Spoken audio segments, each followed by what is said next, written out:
புனேயைச் சேர்ந்த ஒரு நபர் மும்பை ஏர்போர்ட்டில் மாலத்தீவு போகிறதுக்காக இமிக்ரேஷனில் நிற்கும் பொழுது அவரை மும்பை ஏர்போர்ட் போலீஸ் அரெஸ்ட் பண்ணியிருக்காங்க. சந்தேகத்துக்கிடமான நபர் அப்படின்னு சொல்லிட்டு சந்தேகப்பட்டு அரெஸ்ட் பண்ணியிருக்காங்க. என்னடான்னு விசாரித்தா 2019 அப்புறமா அவர் பாஸ்போர்ட்டில் நடுவில் கொஞ்சம் பக்கத்தை காணோம். ஏன் நடுவில் கொஞ்சம் பக்கத்தை காணோம் அப்படின்னா 2019 அவருக்கு கல்யாணமாக இருக்குது. கல்யாணத்துக்கு அப்புறம் தான் நம்மால் தாய்லாந்துக்கு போக்குவரத்துமாக இருந்திருக்காரு.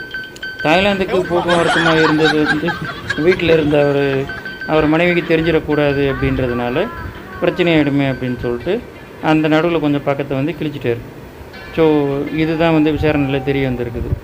இதுக்கு நடுவில் அவருக்காக ஆஜரான வக்கீல் சொல்லியிருக்காரு, இல்லை இதெல்லாம் ஒரு பிரச்சனையாகும்னு என்னுடைய கிளைண்ட்டுக்கு தெரியாது, அவர் ரொம்ப அப்பாவி, பைண்டிங் சரியில்லை, அதனால் கூட கீழே வந்துருக்கலாம் அப்படின்னு வக்கீல் சொல்லியிருக்காப்புல.